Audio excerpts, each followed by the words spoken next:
የኢሚግሬሽንና ዜግነት አገልግሎት ክፍያን ለመወሰን የወጣ ደንብ መጽደቁ ተሰምቷል። ደንቡ የጸደቀው የሚኒስትሮች ምክር ቤት በዛሬው ዕለት ባካሄደው ስብሰባ ነው። ይህንን ጉዳይ በዝርዝር እንመለከተዋለን። የልማት ተነሺዎች የካሳ ክፍያ በአንድ ወር ጊዜ ውስጥ መጠናቀቅ እንዳለበት ማሳሰቢያ ተላልፏል። ይህንንም በተመለከተ መረጃዎች ይዘናል። የኢትዮጵያ ንግድ ባንክ ከፋይዳ መታወቂያ ጋር በተያያዘ ለደንበኞቹ ጥብቅ የሆነን ማስጠንቀቂያ አውጥቷል። ማስጠንቀቂያው ምንድነው? የምታደምጡት ይሆናል። በሌላ መረጃችን ደግሞ በህገወጥ የእንስሳት እርድ በተሰማሩ በመቶዎች የሚቆጠሩ ተቋማት መታሸጋቸው ተነግሯል። ባንኩ ባካሄደው የውጭ ምንዛሬ ጨረታ የዶላር አማካኝ ዋጋ ጨምሮ ተመዝግቧል። ስለዚህም ጉዳይ የምናሳውቃችሁ ይሆናል። ሰላም ጤና ይስጥልን ውድ የገበያ ሚዲያ ተከታታዮቻችን፣ እነዚህንና ሌሎች ጉዳዮችን በዝርዝር በምሽት የዜና ሰዓታችን እንመለከታለን። ዜናዎቹን ወደ እናንተ እያደረስኩ እኔ ሳምራዊት ስዩም አብሬያችሁ ቆይታ አደርጋለሁ። ለቻናላችን አዲስ ከሆናችሁ ሰብስክራይብ በማድረግ እንድትወዳጁን እየጠየቅኩ ወደ ዜናዎቹ አልፋለሁ።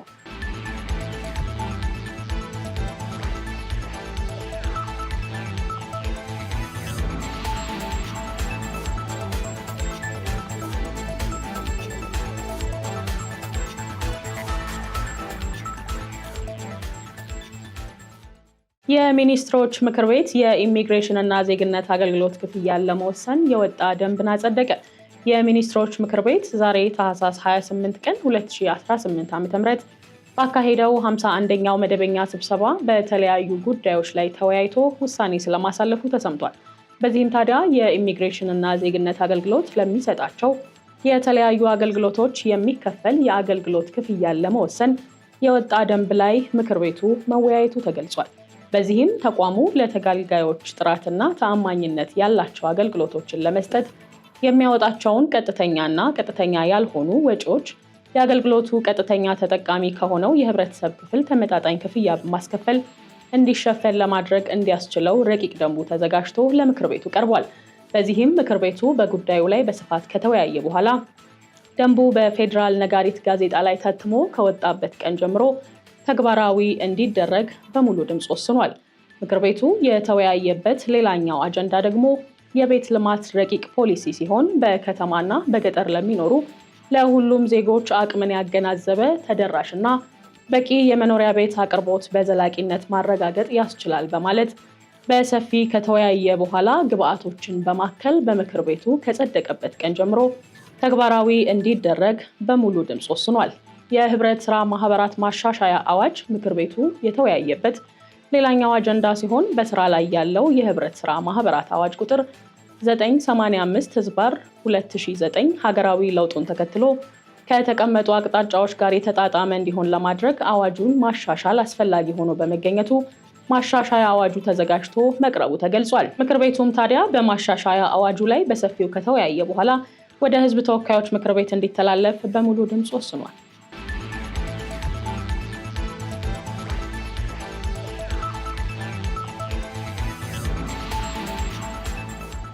በአዲስ አበባ በህገወጥ የእንስሳት እርድ የተሰማሩ 196 ተቋማት ታሸጉ።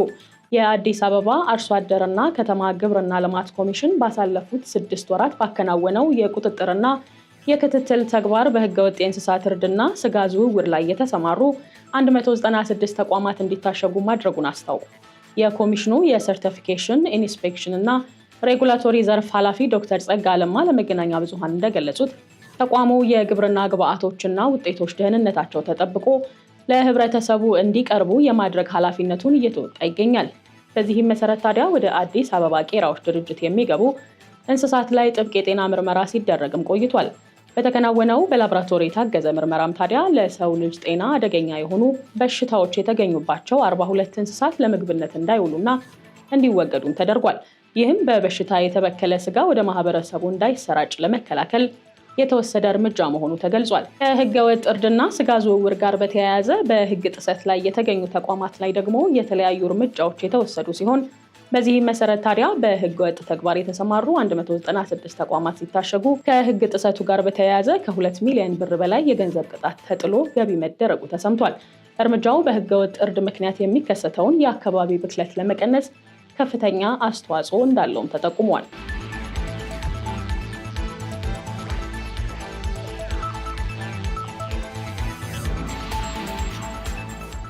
በሌላ መረጃ አዮዲን የሌለው የምግብ ጨው ሲያመርት በነበረ ግለሰብ ላይ ውሳኔ ስለመተላለፉ ተሰምቷል።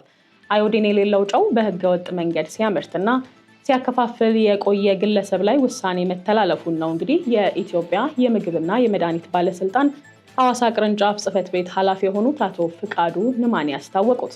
ታዲያ ግለሰቡ የተያዘው ባለስልጣን መስሪያ ቤቱ ከሲዳማ ክልል ጤናና ጤና ነክ ግብዓት ቁጥጥር ባለስልጣን ከፌዴራል ብሔራዊ መረጃ ደህንነት ባለሙያዎችና ከለኩ ከተማ ፖሊስ ጋር በመተባበር በህገወጥ የምግብ ጨው አምራች ተቋማት ላይ የክትትል ኦፕሬሽን ባካሄደበት ወቅት ነው። ግለሰቡ ታዲያ የምግብ ጨው ቁጥጥር መመሪያ ቁጥር 4/2004 የሚደነግገውን የጥራትና የደህንነት መስፈርት በመጣስ ለሰው ልጅ ጤና እጅግ አስፈላጊ የሆነውን አዮዲን የሌለውን ጨው በህገወጥ መንገድ ሲያመርትና ሲያከፋፍል ተይዟል። በመሆኑም ለ9 ወራት በዘለቀው ከፍተኛ የፍርድ ቤት የክርክር ሂደት ግለሰቡ ጥፋተኛ ሆኖ የተገኘ ሲሆን በ5 ዓመት እስራትና በ16,000 ብር የገንዘብ መዋጮ እንዲቀጣም የሲዳማ ክልል የሰሜናዊ ሲዳማ ዞን ፍርድ ቤት ወስኗል።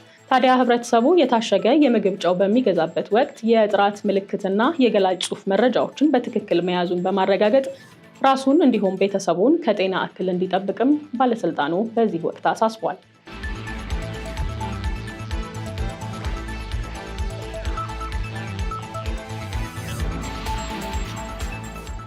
የልማት ተነሺዎች የካሳ ክፍያ በአንድ ወር ጊዜ ውስጥ መጠናቀቅ እንዳለበት ተገለጸ። የልማት ተነሺዎች የካሳ ክፍያ በአንድ ወር ጊዜ ውስጥ መጠናቀቅ እንዳለበት በምክትል ከንቲባ ማዕረግ የአዲስ አበባ ከተማ አስተዳደር ዋና ስራ አስኪያጅ የሆኑት ኢንጂነር ወንድሙ ሴታ ስለመናገራቸው ነው የተገለጸው።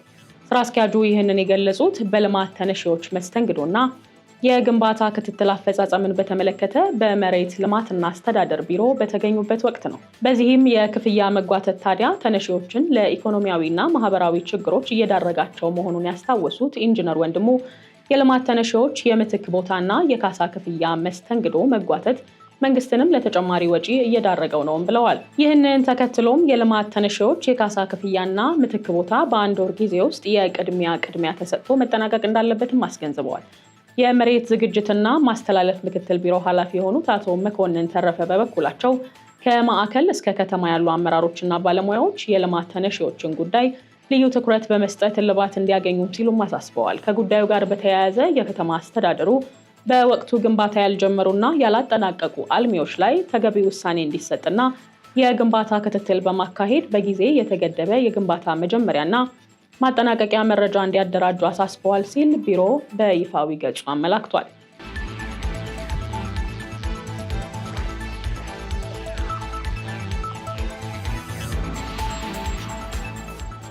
የኢትዮጵያ ንግድ ባንክ የሂሳብ ቁጥራቸውን ከፋይዳ ጋር ለሚያስተሳስሩ ደንበኞች የጥንቃቄ መልእክት አስተላለፈ። የኢትዮጵያ ንግድ ባንክ ደንበኞቹ የባንክ ሂሳብ ቁጥራቸውን ከፋይዳ መታወቂያ ጋር ባሉበት እንዲያስተሳስሩ በፈጠረው አሰራር እንዳይጭበረበሩም አሳስቧል። አጭበርባሪዎች ደንበኞች ጋር እየደወሉ ፎርም ይሙሉና የሚስጥር ቁጥር ወይንም ኦቲፒ ይንገሩን በማለት ብዙዎችን እያጭበረበሩ እንደሚገኙ እንደደረሰበትም ባንኩ አስታውቋል።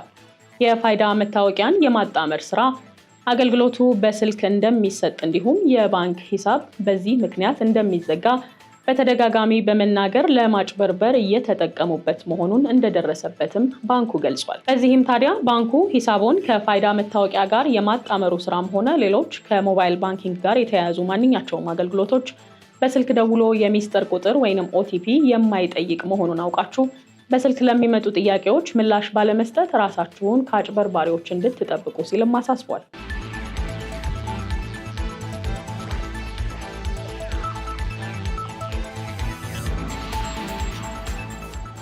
በሌላ ዜና የኢትዮጵያ ብሔራዊ ባንክ በልዩ የኢኮኖሚ ቀጠናዎች የባንክ አገልግሎትን ለመቆጣጠር የሚያስችል አዲስ መመሪያ ስለማውጣቱ ተሰምቷል።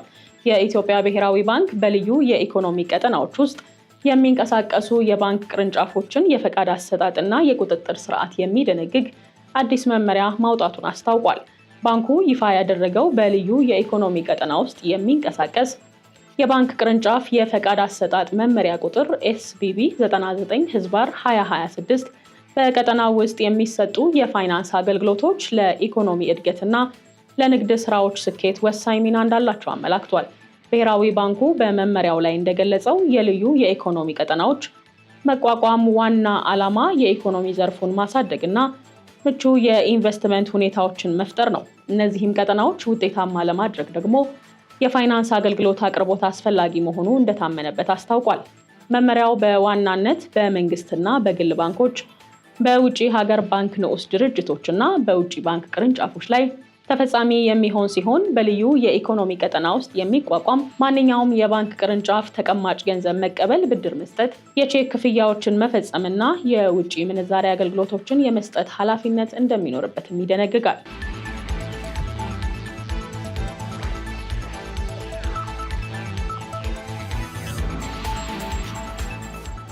ቀጥለናል። የተከበራችሁ ተመልካቾቻችን፣ አሁንም ወደ ቀሪ ዜናዎቻችን እናልፋለን። የሀገር ውስጥ ምርት የገበያ ድርሻ ወደ 44.8 በመቶ ከፍ ማለቱን የኢንዱስትሪ ሚኒስቴር አስታውቋል። በኢትዮጵያ ከውጭ የሚገቡ ምርቶችን በሀገር ውስጥ ምርቶች ለመተካት እየተከናወነ ያለው ተግባር ውጤት እያመጣ ስለመሆኑም ነው እንግዲህ የኢንዱስትሪ ሚኒስቴር ያስታወቀው። ባለፉት ጥቂት ዓመታት በተከናወኑ ስራዎች የሀገር ውስጥ ምርት የገበያ አቅርቦት ድርሻ ወደ 44.8 በመቶ ከፍ ማለቱም ተመላክቷል። በሚኒስትሩ የስትራቴጂክ ጉዳዮች ስራ አስፈጻሚ አቶ ጥላሁን አባይነህ እንደገለጹት የሀገር ውስጥ ምርት በገበያ ላይ ያለው ተሳትፎ በ2013 ዓ.ም ከነበረበት 30 በመቶ በ2017 በጀት ዓመት ወደ 44.8 በመቶ ማደግ ችሏል ያሉ ሲሆን ይህም እድገት የተመዘገበው መንግስት ለዘርፉ በሰጠው ከፍተኛ ትኩረትና በሀገር ውስጥ አምራቾች ጥረት መሆኑ ተገልጿል። መንግስት ለውጭ ምርቶች ግዢ የሚያወጣውን ከፍተኛ የውጭ ምንዛሬ ወጪ ለመቀነስ ምርቶችን በሀገር ውስጥ የመተካት ስትራቴጂን በልዩ ትኩረት እየተገበረ ይገኛልም ተብሏል። ይህ ስትራቴጂ የአምራች ኢንዱስትሪዎችን አቅም ከመገንባት ባለፈ የሀገር ውስጥ የገበያ ትስስርን ለማጠናከር ያለመ መሆኑ ተገልጿል። ሚኒስቴሩ የሀገር ውስጥ ምርት የገበያ ድርሻን በ2022 ዓ.ም ከ60 በመቶ በላይ ለማድረስ የሚያስችል ስትራቴጂያዊ እቅድ ነድፎ እየተንቀሳቀሰ መሆኑን ያብራሩት አቶ ጥላሁን ይህንኑ ግብ ለማሳካት ይረዱ ዘንድ የሚከተሉት ቁልፍ ተግባራት እየተከናወኑ ይገኛሉ ብለዋል። በዚህም መሰረት አምራች ኢንዱስትሪዎች አጋጥሟቸው የነበሩ የፖሊሲ ማነቆችን የሚፈታና ምርቶቻቸውን የሚያሳድግ አዲስ ፖሊሲ ተቀርጾ ወደ ተግባር እንዲገባ እየተደረገ ነው ያሉ ሲሆን የግል ዘርፉ በኢንዱስትሪው ዘርፍ በስፋት እንዲሰማራና ያሉትን የአቅም ውስንነቶች እንዲቀርፍ የድጋፍ ስራዎች መጠናከራቸውንም ገልጸዋል። ከዚህ ባሻገር ታዲያ ከሚመለከታቸው የመንግስትና የዘርፉ ባለድርሻ አካላት ጋር በጋራ በመስራት የአቅርቦት ሰንሰለቱን የማቀላጠፍ ስራ እየተሰራ መሆኑንም ተናግረዋል።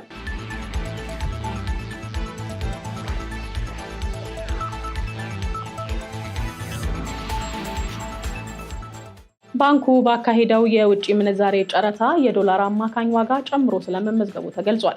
የኢትዮጵያ ብሔራዊ ባንክ ዛሬ ያካሄደውን የውጭ ምንዛሬ ጨረታ ውጤት አስመልክቶ ባወጣው መግለጫ በዛሬው ዕለት በጨረታ አሸናፊ ለሆኑ ባንኮች የተሰጠው አማካይ የውጭ ምንዛሬ ተመን 1 ዶላር በ154 ብር 8729 ሳንቲም የኢትዮጵያ ብር ሆኖ መመዝገቡን አስታውቋል።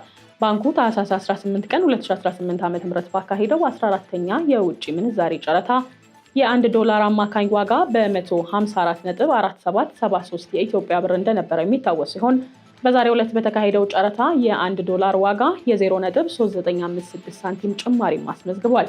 በጨረታው በድምሩ 32 ባንኮች የውጭ ምንዛሬ ማግኘት ችለዋል ያለው ባንኩ ቀጣዩ የውጭ ምንዛሬ ጨረታ ከ2 ሳምንት በኋላ እንደሚካሄድም ስለመግለጹ ተዘግቧል።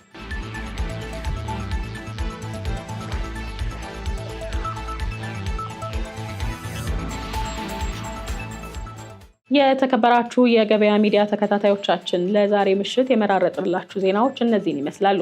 በቀጣይ ሌሎች መረጃዎች እንዲደርሷችሁ ቻናላችንን ሰብስክራይብ በማድረግ ሀሳብ አስተያየታችሁን ደግሞ ኮሜንት ላይ እንድታስቀምጡ እየጠየቅን መልካም ምሽት እንዲሆንላችሁ ተመኘን።